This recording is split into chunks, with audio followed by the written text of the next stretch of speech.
All right, go ahead there. Oh. Hi. Hi. As you're reading Light the Galaxy, there was a juxtaposition in one of your poems, and you said maybe art's only purpose is to preserve self, and Yeah. that brings about the idea of being infinite. But then towards the end, you talked about asks a cup of water why he pities the rain, or asks a lunatic yard dog why he tolerates the leash, and that Sure. brings about the idea of being finite. So this is a really flexible question. I wanted to ask you, do you believe people should be infinite or finite, or are people infinite or finite? Yeah, that both, right? Is it better to be infinite or finite? Yeah, I mean, the thing that I said before I read that poem is that it is a series of kind of big statements, I think, that sort of coexist. So if I only said, it's not what you see, it's what you perceive, that's poetry, and then just stop there. But that's very different from saying, I'll eat you to live. So they're completely different ideas, because one is almost about self-destruction and about stealing other people's stories. That's what I think about, that I'll eat you to live. And the other is really just about like, well, poetry's everywhere. You don't have to take anything from anybody because it's not what you see, it's how you perceive what you see. So that would be the same thing about those two questions, which is, you know, what I like about poems, what I like about metaphor is that you don't have to choose. Like my mistress's eyes are nothing like the sun.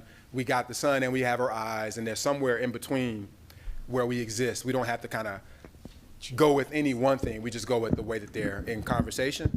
So that's mostly what interests me, you know, in metaphor and in poems. Like, how do you get sort of two things that happen at once, as opposed to sort of like going with one strict meaning or strict reading on it. So a lot of, I mean, I said this earlier in the class. I think maybe people show up. I don't think they do this with music. They don't do it with painting either. People show up wanting answers in poems. But you know, most of art is really not about answers, if you really think about it. It's really about questions.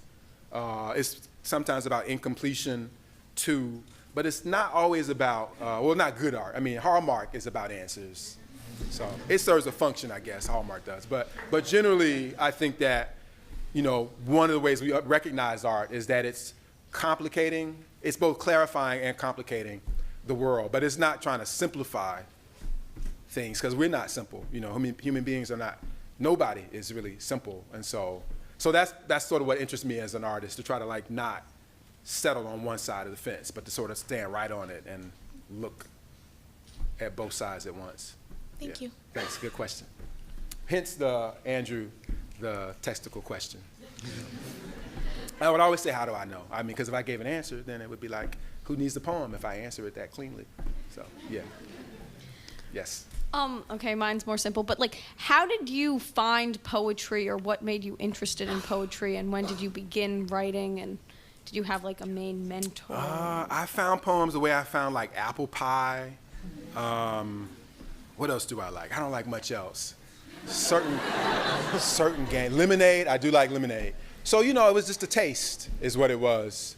And so I don't necessarily think that everybody has to like, I don't ask that everybody love poetry, but I would say, you know, the person that says to you, I hate music, you know that person's a sociopath, right? Like anybody that says, I just hate music, you think, wow, psychotic. So that's what I think when people say, I hate poetry, because I would say, well, it's that, you know, there's as many poems, there's as many poems as there are, as many kinds of poems as there are kinds of music. So for me, what I would say is that I didn't know that I was falling into poetry. It was just like a taste. I liked the taste of certain poems, you know. Because I would say, like, you know, I'm only now sort of appreciating Langston Hughes. Like, everybody assumes that I like Langston Hughes, but, you know, I didn't. When I was in the 10th grade, I did a research project on Langston Hughes, and I was like, boring, you know, like, not interesting at all. Now, Keats, on the other hand, I did find pretty interesting, but then I thought, oh, I betrayed my race because I like Keats, but I don't like Langston Hughes, you know. So for most of my adult life, I've been looking for a good Langston Hughes poem. I found a few. I have found a few. So now he's okay.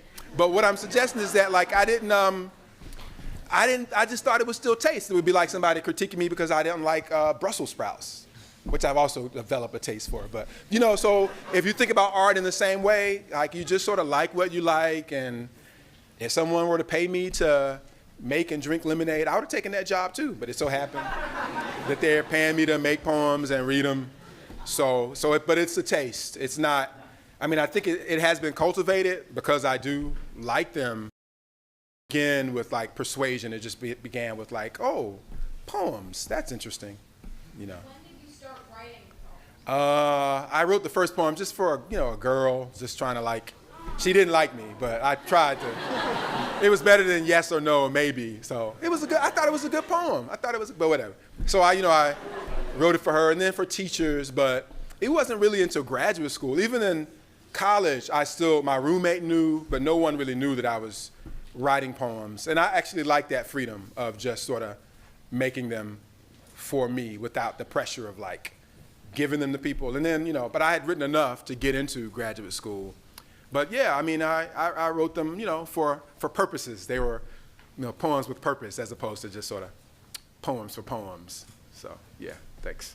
Yes, sir. Hi, my name is Robert. And I just had a question. Like you mentioned that people would assume that you would like Langston Hughes. Right. First, I wonder why you think people would assume that. I think I already know the answer. But also to that point, how do you feel about the term black poet? And when you look back on your work, do you want people to consider you as a poet or a black poet? Right.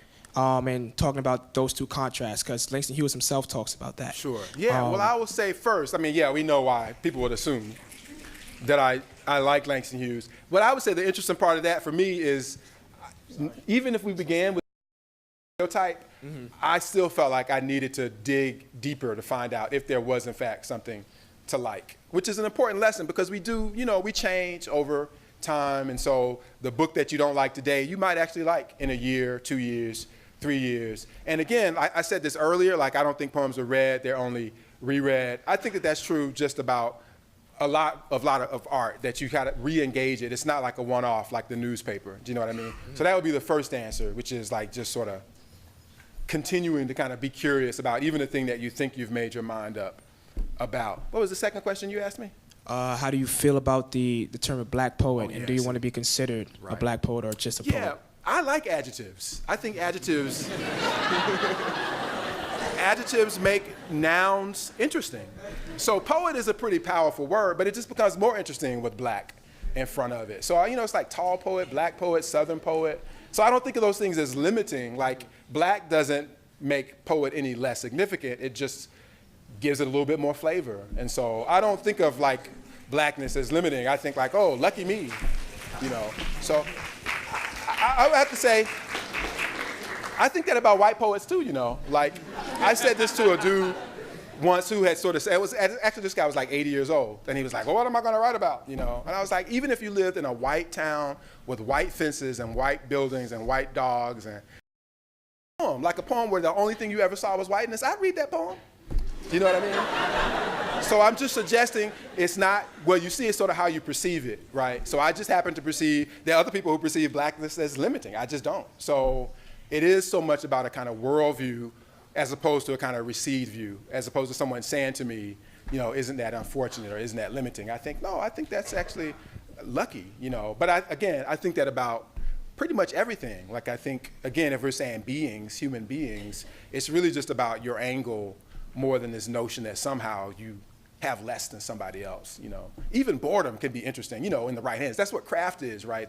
So it's like if you just think boring is interesting and you give me a boring poem, no, that's not interesting. But a good poem about boredom is like, I'm bored sometimes too. You know what I mean? So you still have to shape it, but you can pretty much shape any subject, any existence, any experience, but the shaping is the work. If it was easy, everybody would do it. So that's sort of how I perceive most things about like myself and about others. It's the work of making a thing that seems uninteresting interesting is interesting. Yeah. Thank you. Yep, you're welcome.